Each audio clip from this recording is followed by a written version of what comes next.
Welcome back to the Workshop of Wood Spun Round. This is Doug, and it is so good to have you back with me yet again.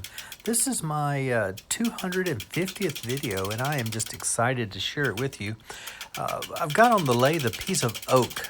This oak was collected by a friend of mine, JJ, who lives in North Carolina.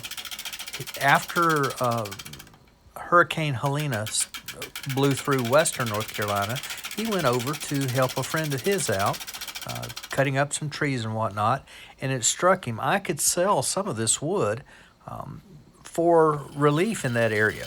So he took some home, as much as he could carry, and I bought a couple of chunks of it. So this is, I call this Helene oak, and it turns out quite nice. This is probably the worst of the two blanks that I got, and so the other one ought to come out even nicer than this one. And this one came out wonderful. So anyway, what I'm doing there is just roughing it out. I'm working on getting the foot, and now I've got my tenon. I've got it shaped, and so I'm just working on that outer shape, getting the bark turned away, getting a nice curve so that we can continue on.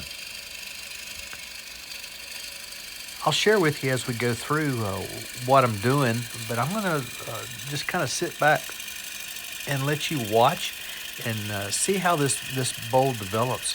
You see, I'm getting some great shavings, even though this is oak, which quite often comes out. I can usually get shavings from oak, but there's also a lot of dust. I'm getting very little dust. I'm getting plenty of large shavings when I'm roughing it out. Right there, I'm just trying to shape, put a final shape on the tenon, but also shape the foot of this bowl. I want it to have a definite foot, which I did achieve. Came out quite nice.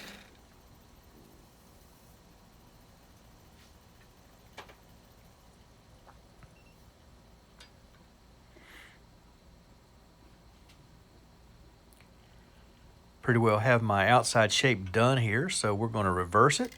Let's start on the top side. First off, just establishing the rim.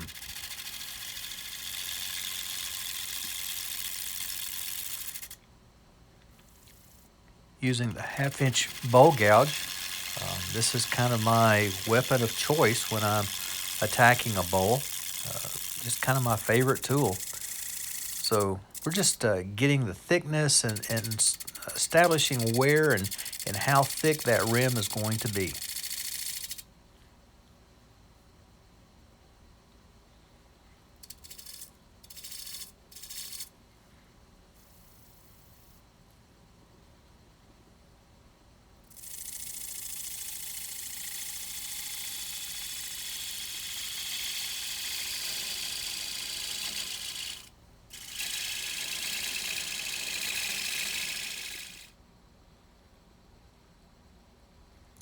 Finding that there's a small crack in the rim, so we're just going to go ahead and stabilize that crack with some CA glue, a little activator. But I wanted to make sure that it was stabilized before we went on. I ended up cutting almost all of that crack away. There's very little left in the final product, but I did want to stabilize it so that I didn't break the rim or anything like that. So then we start hollowing. Took a little while to hollow this. There was a lot of wood there. A lot of shavings ended up on the floor, but it hollowed, and it just turned in general very, very well.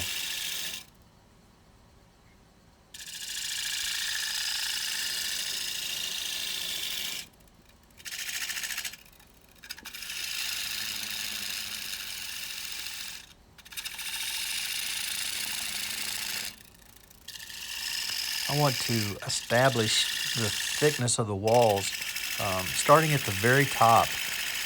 I didn't want to work my way down and then come back and have to work further out to thin the walls out. So right off the bat, I start working on getting a little bit of that wood turned away so that I can tell how thick the wall is. And then we can go back, work down that center section a bit further so that I can get back to the wall and work on it a little more. Feeling there just where my thicker areas are, where do I need to go back, clean it up a little bit. There was a place about halfway down that I got very easily. It wasn't much. A little ridge that I'm working on right there. As I said before, this oak, it was green when I got it. It's pretty well dry at this point. I did not check it with the moisture meter before or after, but it was relatively dry. Not slinging any water. I'm not feeling wet shavings come out at all. So it's pretty well dry at this point.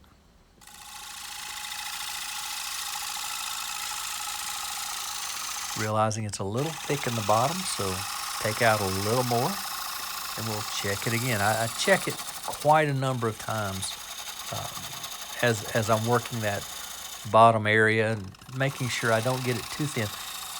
Turns out I did leave it just a little heavy in the bottom, but I'd rather it be heavy in the bottom than to go through it. Besides that, a little weight in the bottom helps with a smaller foot like I left on there. A little weight in the bottom helps keep the bowl upright when it's being used. So just taking the center of the bottom out there, again, checking the transition between the sidewall and the bottom. Found a little spot there in the transition where I needed to take some more out.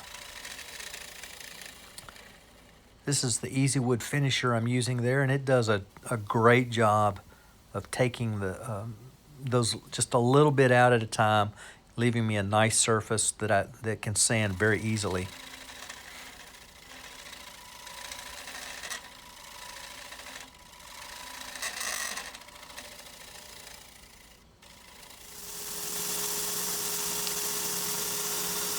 Working on sanding there, I'll just show you just a little bit of the back side. You really can't see what's going on there, but I am sanding. I've got my angled power sander going at it. I went from 80 to 240 grit. Did that on the outside, but also on the inside as well.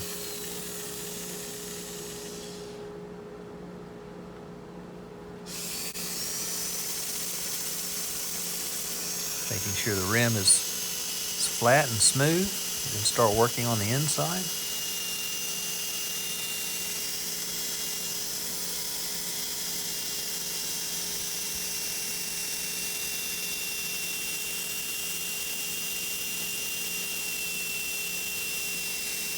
This oak was pretty amazing. It sanded up pretty easily, so I didn't have to spend just a ton of time. I don't show you all the grits, but we've skipped forward here to the axe wood paste. Here is I'm using the first step, which is a tongue oil and beeswax combination. It's mostly tongue oil, just a little bit of beeswax to give it some consistency, so it's not oil. It's a soft paste. So I gave this a good coat inside and out with this tongue oil first step. And that does a couple of things. One, it feeds the wood. The tongue oil soaks in and feeds the wood and gives me a good foundation for the rest of the finishing process. As it dries, it also seals the wood. So I'm going to coat this bowl inside and out, and then I'll wait about 20 or 30 minutes, and I'll come back and wipe it, any excess off. Anything that's still up on the surface, I'll wipe off. That should have given that time, that 20 to 30 minute time should allow the oil to penetrate into the wood and begin to seal those pores up. So like I said, 20, 30 minutes, wipe off the excess. Then I'm going to let it sit. This is toward the end of the day. I'm pretty well done. And so I'm going to let it sit. I'll come back the next morning and give it a quick buff just to get anything that's left on the surface off before I start doing the abrasive paste. I was just running the lathe slowly there to make sure I had a good complete coverage, top to bottom, inside and out. Looking at it, making sure I didn't miss anything, and it looks pretty stinking good.